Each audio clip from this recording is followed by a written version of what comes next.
You just want a bike, but there are so many different types. How do you know which one to pick? By the end of this video, you're going to know that it's a gravel bike. Just joking. We're going to go through the most common types first and then get more obscure as the video goes on, because the bike industry has been coming up with some mad stuff. First up, road bikes. 2 triangles and 2 circles made to be good for cycling on the road. This means the tyres are narrow, slick and smooth for maximum speed on tarmacked surfaces. These are the bikes that you'll see Tour de France cyclists using and are generally the fastest practical option if going fast is what you want. Road bikes have drop handlebars, these curved shaped things which put your hands into a nice natural position and keep your body fairly narrow, which will let you cut through the wind. There's multiple places to put your hands on a bar like this too. They're very versatile, and I would recommend trying them out if you've only ridden a flat bar. But we'll talk about that later. Most road bikes are fairly limited in how big of a tyre you can fit in.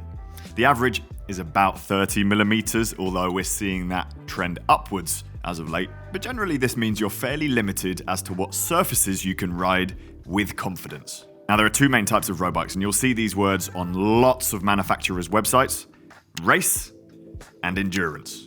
Race bikes are generally long and low, so the handlebars are further away from you and lower down. They'll be best suited for people who are experienced, strong, and flexible. That doesn't mean you can't ride one if you're not those things, but you might be uncomfortable. So beware. Big brand examples of race bikes would be things like the Specialized Tarmac, the Trek Madone, Cannondale Super 6, Canyon Air Road. Endurance bikes are generally shorter, taller, and put you in a more relaxed position, best suited for everyone else. They often have a bit more tyre clearance than race bikes, and most entry-level bikes have endurance geometry too. I'm going to use the word geometry quite a lot in this video, and it just means all the frame angles and tube lengths which affect how a bike fits and rides. Examples of big brand endurance bikes would be things like the Giant Defy, Scott Addict, and Specialized Roubaix. All fantastic choices. Check them out. Next up is gravel, a category of bike that didn't exist 15 years ago, but has become extremely popular. In a nutshell, gravel bikes are road bikes with big tyre clearance that you can ride off-road. In the UK, this means slop, mud, and in some countries, this actually means gravel. Bigger tyres let you ride rougher stuff more comfortably and with more grip, assuming you put the right amount of air in them. Generally speaking, gravel bikes have drop handlebars. They have more relaxed geometry, longer wheelbases, so they're nice and stable, and they have easier gearing, so you can ride up steeper stuff. The big thing here is that they're not annoying to ride on the road, and there's absolutely nothing stopping you from putting slick tyres on a gravel bike and riding it like a road bike. It might not be quite as fast, but it will be very, very close. This makes them versatile, and they keep getting better. New ones are coming out with even bigger tyre clearance. The industry comes out with weird names like Gravel Plus. What does that mean? Nothing. Some have suspension for riding rougher stuff, and modern releases have even easier, more spinny gears, which makes them excellent for carrying heavy bags and things on. This category is really great. It's a bit of a spectrum though. On one end you have really big, beefy, adventure-style gravel bikes. Big tyres, relaxed geometry. You can pretty much ride these on mountain bike tracks, although you can kind of ride any bike on mountain bike tracks if you have the skills. And at the other end, you have racing gravel bikes, which are generally lighter, more aggressive, closer to road bikes. So it's worth thinking about your riding needs and choosing accordingly. You want to ride through the outback carrying your stuff? Look at things like the Kinesis Tripster or Fairlight Seachem. Want to rip it through your local woods on hard-packed surfaces or just ride down the towpaths? Then look at things like the Scott Addict Gravel or Canyon Grail. Or get something in the middle and do both, like the Canyon Grizzle. Beware, some of the new racing gravel bikes are very aggressive and long and low, just like road bikes, so they might not fit you very well. Mountain bikes were invented in California in the late 70s. They're designed to be ridden off-road and are kind of annoying to ride on the road for a few different reasons. They have flat handlebars, which makes them very easy to control. Great for riding lumps and bumps and rocks. And this puts you in a quite wide and upright position though, which basically turns you into a big parachute, which catches the wind. So you do go slower. This goes for flat bar gravel bikes too, which do exist, but you see less of them. Some people will find going slower annoying, and some people will not care. Some people might want the extra benefits that a flat bar gives you, like more space to fit bags and easier braking.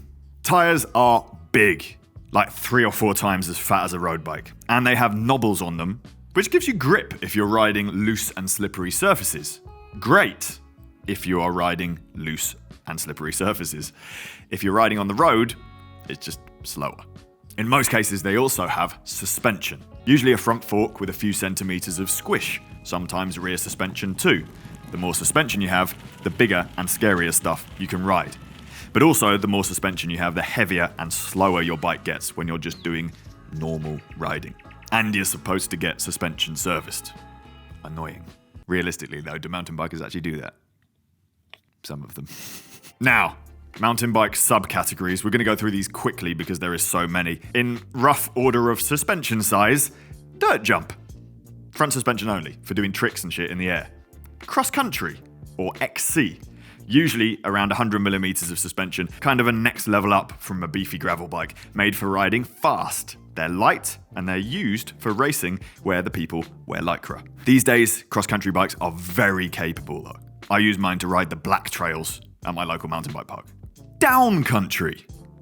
Cross-country, but with a tiny bit longer travel, made to ride downhill faster. Slacker geometry as well, so your front wheel is angled out further, making the bike more stable. Trail bikes, 130 to 150 millimeters of suspension, so even more. The most common choice for mountain bikers. Great balance of weight and squish. And now, we are wearing baggy clothes. Enduro, bigger again. And technically, these are for enduro events, so racing stages downhill, but still okay for pedaling on the flat and uphill.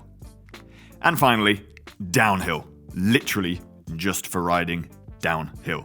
They don't even have a seat post in the right place for pedaling. You get a lift to the top of a mountain, point it off a cliff, and then go to hospital. Careful what you choose, because the big mountain bikes obviously seem like they'll be really fun until you get to an uphill, and then you might be regretting your choice. Now, hybrid, urban, and city bikes. These words all pretty much mean the same thing, and they're used interchangeably on bike manufacturers' websites. Generally, these are flat handlebar, medium tire size utility bikes. They are boring, but work so well.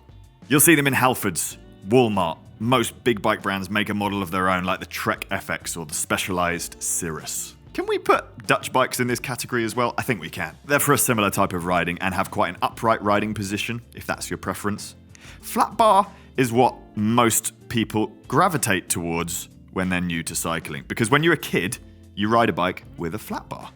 So why wouldn't you just get a big version of the bike that you were riding as a kid? It makes sense. It's familiar. And for the vast majority of people, they will be fantastic for doing normal tasks, like riding to the shops, riding to work, cycling recreationally at normal speeds, and just enjoying yourself. When you want to start going further or faster though, there might be better options. Like what I said about mountain bikes, you're sat upright, so the wind gets you, and your hands are in a less natural position, so it can cause some people problems, especially as you start riding for longer durations. Cyclocross. Hundreds and millions of years ago, before gravel bikes existed, we had cyclocross bikes and rode all of the same stuff that we now ride on gravel bikes. Cyclocross is a type of racing where athletes ride around a tight technical off-road course, usually sandy or muddy, with barriers and sometimes staircases and stuff where you have to get off and run, all while using a bike that isn't really very good for any of those things. Because in the rulebook, cyclocross bikes are only allowed to have 33mm tyres or smaller and have drop handlebars. The bikes get clogged up with mud, and frankly, it is just chaos and amazing. They also make them easy to shoulder, so the main triangle was big, they had a high bottom bracket to avoid hitting your pedals on the ground, and the geometry was designed so the bike handled well at slow speed, twitchy, and fast steering. So if you do normal riding on a cyclocross bike, it feels a bit twitchy at high speed. Your center of gravity is higher because of the high BB, and you can't fit tires in much bigger than 33 because all the frames have really tight clearance. Now this is 1000% nitpicking, and only experienced riders are going to notice those things. But because gravel bikes solve all of these problems, they've become the preferred choice, and bike brands have stopped making their cyclocross bikes. Specialized used to make a Crux. Now they've stopped making that, and they call their gravel bike the Crux, but it's not the Crux that used to be called the Crux. It's not a cyclocross bike anymore. Scott used to make an Addict RC, discontinued. Canyon do one, still called the In-Flight, but the stock online looks low. There's a few still kicking about, but I think most of them exist solely to keep the sponsored pro cyclocross racers happy and the teams on them. They're mostly being replaced by gravel bikes, which is probably really annoying if you're a professional cyclocross racer, but is a really good thing if you are anyone else. All road. What does that mean? One of the more recent terms that's being thrown about, it means bikes that are in between gravel bikes and road bikes. Is this a good time to mention that there is loads of overlap between all of these categories? I mean, Scott make a flat bar gravel bike, which is their scale XC mountain bike frame, but with a rigid fork. I don't know what this is, but I'm glad it exists. Time trial bikes. The ones with the little skinny handlebars in the middle, made for riding on the road and to put the rider in a very aerodynamic position. We're talking Specialized Shiv, Giant Trinity, Villiers Turbinet. And time trials are a type of racing, against the clock, sometimes done as a team, but usually individual.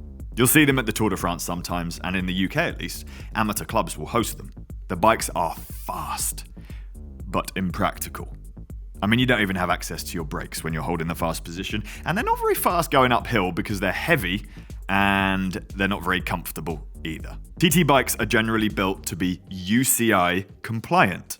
The UCI is the governing body for professional cycling events, and they have rules that essentially keep bikes looking like bikes.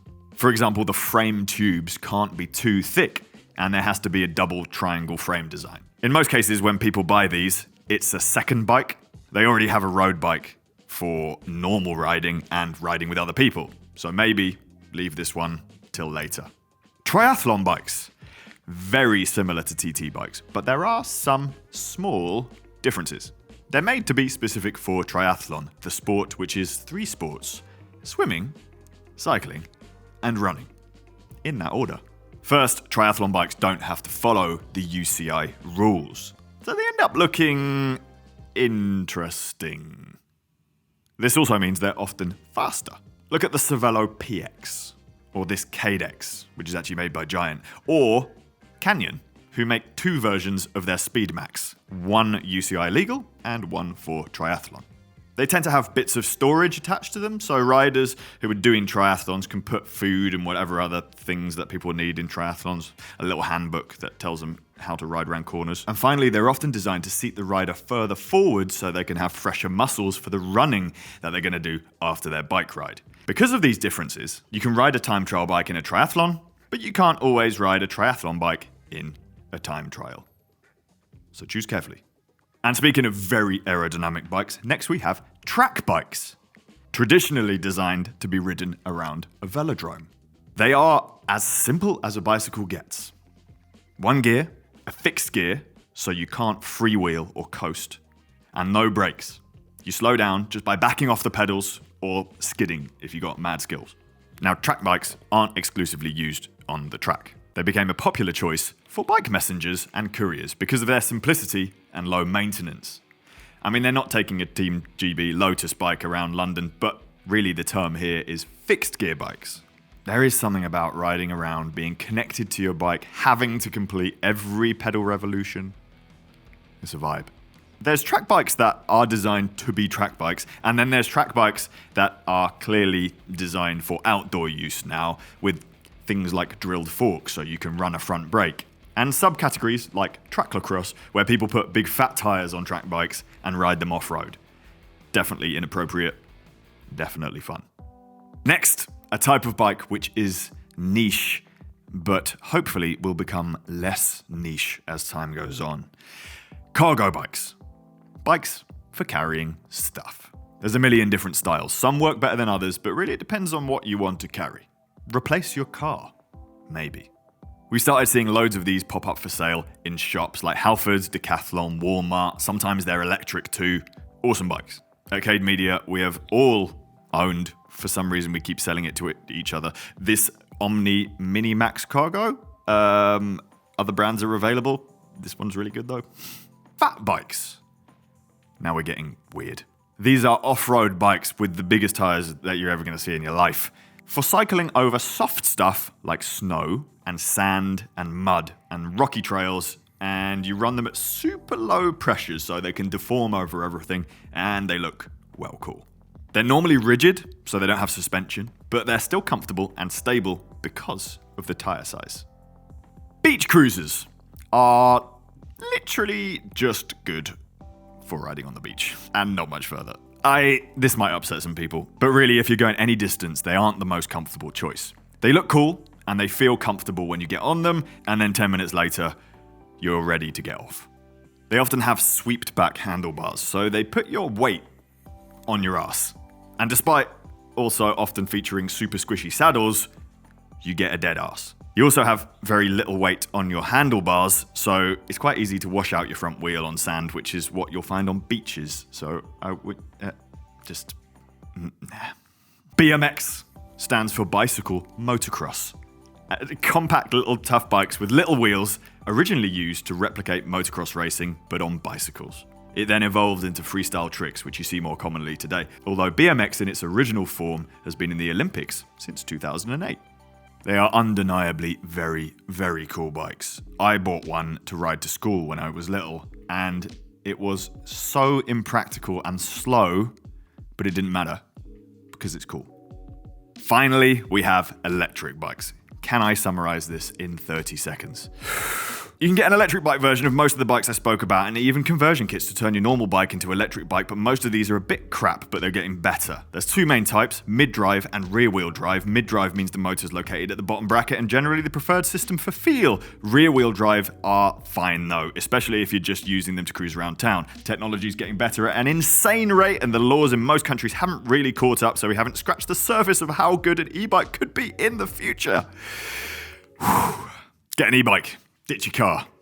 That is lots of types of bikes. Not every type of bike, because this video, I think it would just be 7 hours long. Of course, there's some of my opinion thrown in there, and people might disagree with me, and that's fine. Let me know in the comments if you disagree, and tell me why you like that type of bike. Trying out new bikes is the fun bit, and I've always have an open mind, unless it's a beach cruiser.